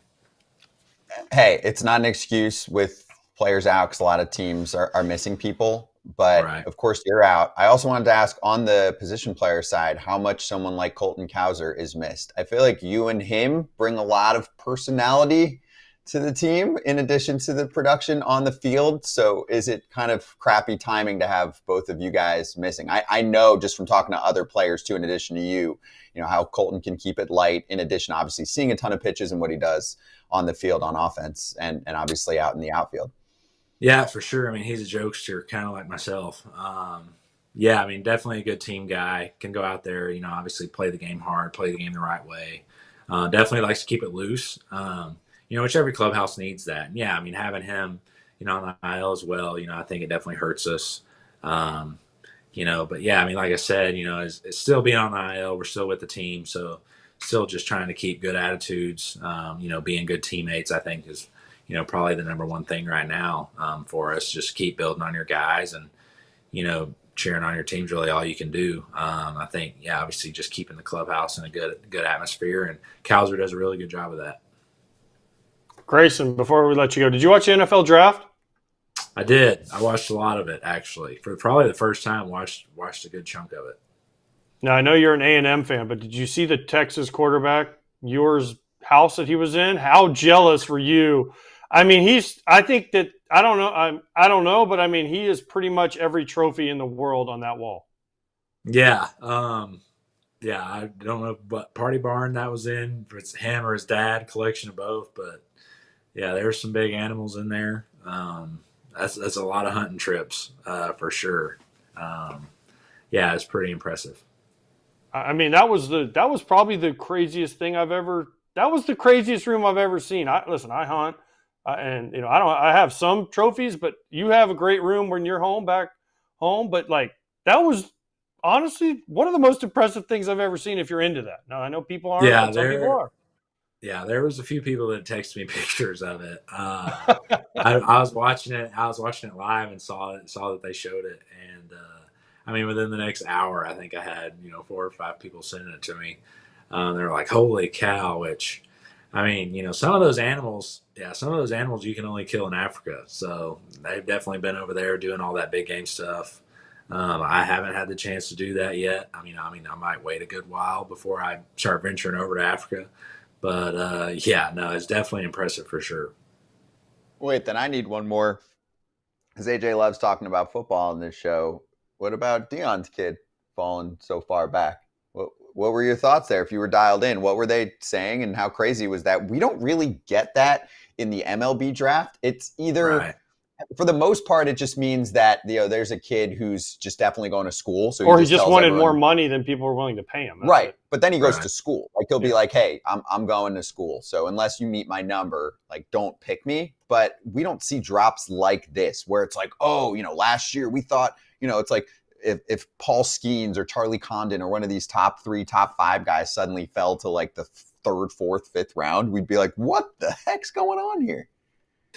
Yeah, that's definitely crazy. Like I was sitting there, and that's part of the reason why I watched the whole draft is I'm like, when is he going to get picked? Because, I mean, like I'm not a football scout. I just like to watch football. But yeah, there's definitely some questionable draft picks made before him because, I feel like a lot of these ESPN or NFL Network, draft analysts, people. I mean, they probably know what they're looking for. So for him to fall down the draft boards that far is pretty odd. Obviously, just a lot of things could go different ways with that. But yeah, for sure, I was definitely shocked that that's kind of what happened. Hey, be nice to Mel Kiper. He's a Baltimore guy, so you might see him out one night and might see him at Jimmy's and say, Yeah, Bill, what happened? Yeah, I might see him at Jimmy's and see what kind of draft grade maybe he could give me. So if I ever want to go play in the NFL, Low. Can you spin it? Low. yeah, not really. More of a tight end, I think. Pee Wee football, I was outside linebacker when I was 6, so put up some good numbers there. So yeah, I'm not saying there's a good chance, but there's a small chance. Okay. Hey, wait, are you a Texans fan or are you a Cowboys fan? I don't know, man. I watch a lot of teams. Obviously, when I was younger, grew up watching the Texans a lot. Loved watching DeAndre Hopkins when he was in Houston, and now he's with the Ravens. So maybe I'll get to get over there and meet him one day or something. But yeah, that's probably one of my favorite football players I've watched ever since I was a young dude. Just take your hands and go like this next time. Just see. See how big they are. Yeah. I mean, it's like, my hands aren't small, but his hands are like two. Maybe like, yeah, I guess he holds a football kind of like Felix Bautista holds a baseball. He just kind of disappears, kind of like disappears like a ping pong ball, Yeah. Like Shaq had the basketball. Shaq used to grab a basketball and it was like this. He's like, "Oh, I have the basketball, guys." He's like, "Hey guys, I have the basketball." It looked like Papa Shot to me when I watched Shaq growing up, Grayson. It looked like Papa Shot, right? Like where you play Papa Shot and you're just like this. Yeah. It looked like when he was trying to shoot free throws. He literally was like, "What do I?" Wait, the ball got lost in my hands. Yes, I don't know why I don't have any feel. Yeah. Oh my gosh. Yeah, but that's a good comp. Well, Grayson, good catching up, man. Speedy recovery. Do your thing. Again, of course, appreciate you coming on during this time period too. Rooting for you to get back soon. I appreciate that. Good talking to y'all. Wear the You orange too. pants when you come to breakfast too, by the way, or dinner and lunch. Dude, whatever it is. I like the orange pants. The orange pants are nice. I don't care what anybody says. I like them. I'm with you. They're great. I like them. Grayson, yeah. We'll talk soon. Good luck with AJ at breakfast. All right. Appreciate that, fellas. Thanks.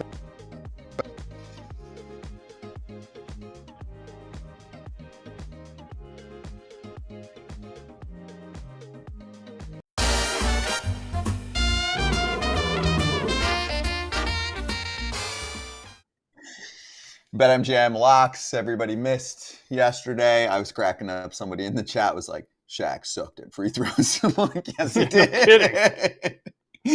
Duh. Who was it? Matthew. Good call, Matthew. Yes. So we update. We're Struggle City right now. We'll get back on track. You know what sucks? I was like, me at my picks right now. No, I wanted to just pick hard on the Rockies, and obviously you can't because the numbers are too big. I know, but you have to pick them on a run line with at least a run line, if not, a run line on top, right? With a 3 spot. But the night I was still catching them a little early in the process, and I'm like, oh, they're going to lose by multiple runs. And then I went away, and I think they've lost by multiple runs ever since. So I lost that heater. Can't get the job done on the road. But anyway, who wants to go first? Kratz can go. Yeah. Okay. I got it. I got the run line for the Tigers. Tigers got Reese Olson. It was almost a pick 'em game just for the money line. And I'm like, you know what? Tigers lost last night. Riley Green went oppo. He was like, he's just picking on those boxes, so the Crawford boxes. So, you know what? I'm going run line today. I really love the way Reese Olson's been throwing the ball so far. Yeah, he's throwing the ball well. Yeah. I'm going another parlay. I don't know why I'm about to kick parlays out the window like Papelbon needs to be. I'm going over 17.5 outs for Garrett Crochet because he struggled City a little bit last start, so he's going to give him 6 this time. And I'm going under 18.5 outs for Logan Webb. I think he'll go 6 against the Padres. They'll go to their bullpen, which has been unbelievable this year. And that gets me to plus 177, and I'm betting 200 on it. So that's around 350 that I can win. Boom. There you go. Okay. Good luck. Let's get you back on track, especially with your parlays. Only takes one to do damage. I'll do my pick when we swing back. So give us 30 seconds. We'll come back. I'm going to try and pick a fan question or two. Chat's been a little weird today, but if you want to actually talk baseball for a minute and ask us something, then we will answer it for you. Some of the things I'm not answering.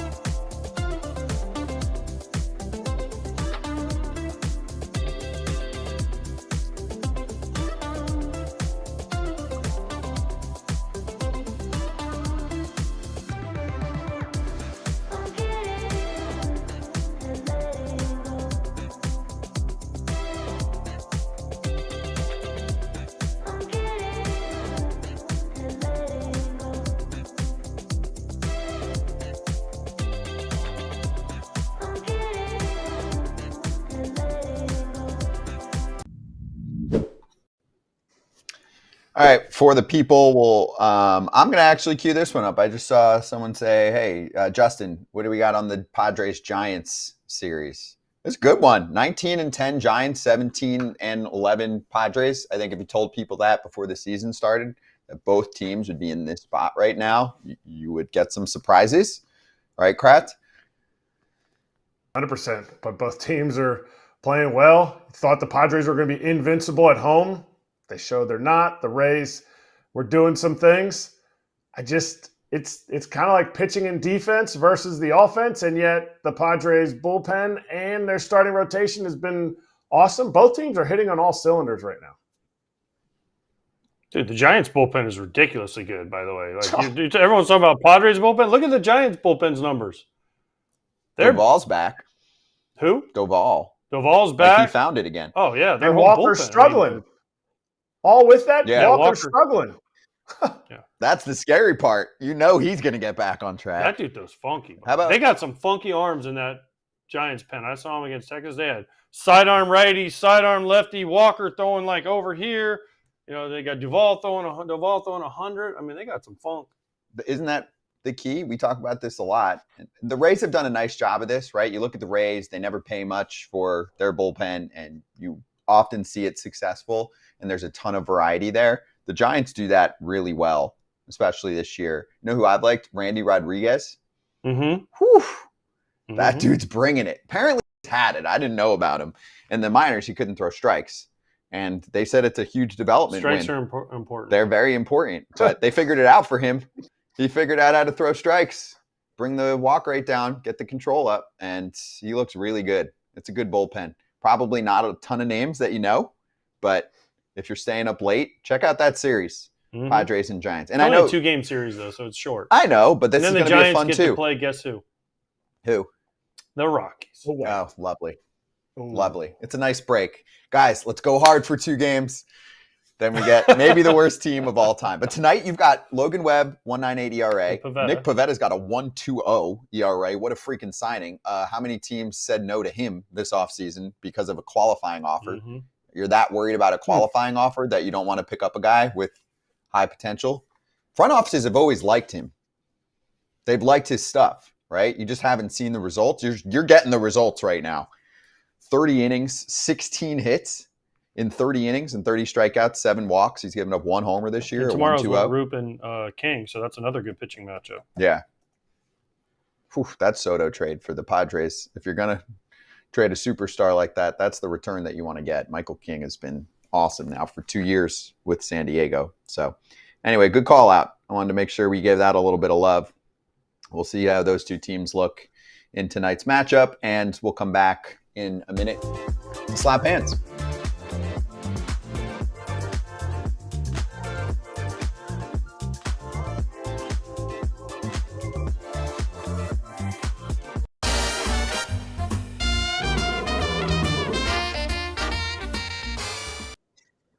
All right, so for me, the Orioles pick up a 1-run win yesterday over the Yankees. I'll get the Yankees returning the favor tonight, but winning by more than 1 run. So I'll take the run line. It's about even money, minus 102 this evening. Do you know who's making his debut tonight for the Orioles?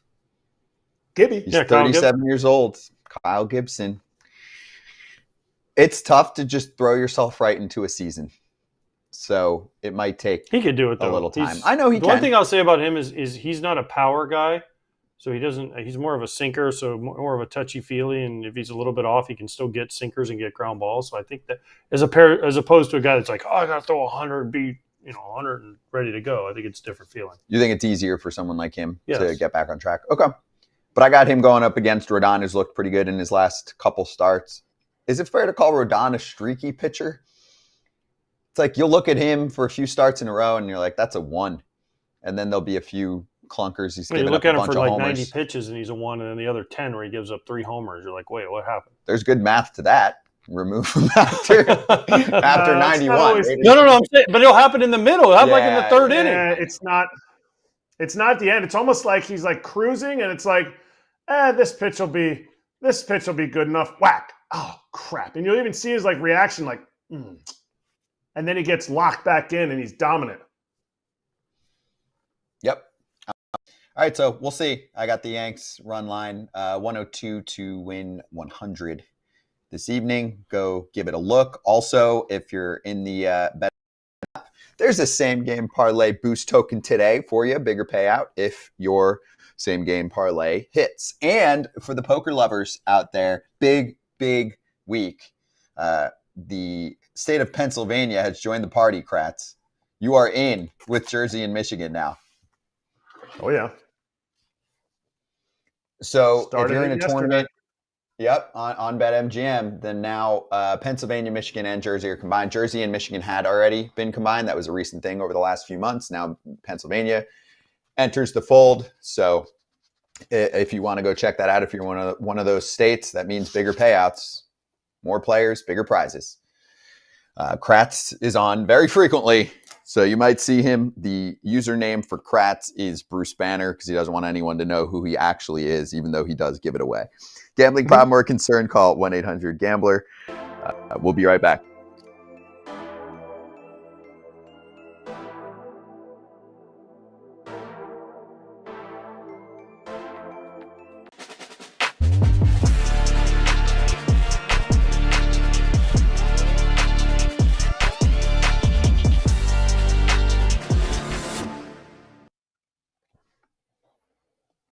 Let's slap.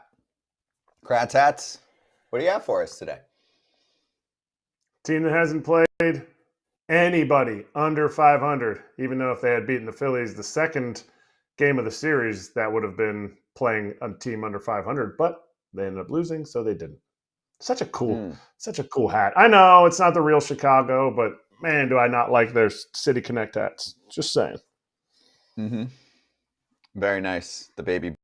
Tomorrow, Pete Fairbanks will join us. Mm-hmm. Always a fun conversation. He's one of the better guys to talk to in the league. And even, when he has the bad outings, it often goes viral. It actually is better when he has a bad outing. It's a better interview. It's a better interview. Not better for him, but it's just he says some good stuff. He humbles himself. He does. Like I said. True. Do you know who, just a few other guest list comments. You know who's joining us on Thursday? T-Nuts. Torrey Hunter. T-Nuts is the nickname? Mm-hmm. Okay, we'll have to learn T's. about that one. He's 2 T's. 2 eyes. Mm-hmm. 2 I's and 2 T's. Mm-hmm. Torrey Hunter. I got a lot of questions for old Torrey. Yeah. Well, you know what sparked this? We were like, oh, we got to get Torrey on the show. It was the story. I don't remember if it was you that told it or someone else told it. I think it was you. Where Torrey was called up. Yeah. To and he said it was true. Yeah. It's a true story. It's a great story. I want him to tell it on here. There's a lot. Listen, I got some serious questions for Torrey. Okay. We played together a long time. We know each other. We played before, against, with each other, against each other. I mean, I'm gonna ask him some stories. Y'all might not believe them, but they're true. Ask him about when we asked him about the time in Bowie. In Bowie, what he did, he got hit and he got ejected, and trust me. Danny Baez, when he threw the ball back at Danny Baez after Baez hit him. Mm-hmm. We're going to get into that. There's a lot of Torrey Hunters. When the White Sox tried to get him to come, and he went to the Angels or Tigers instead. You need to let us know a couple of these, because then maybe we can prepare a little video or a photo. Yeah, we'll talk to producer lady about it. We'll huddle up behind the scenes. Shout out to anyone watching on YouTube. We're not sticking around on that today. We do sometimes, but we're at 105,000 subscribers. So if you've hit that button, you're cool. If you're watching on TV, we love you too. And we will see you tomorrow.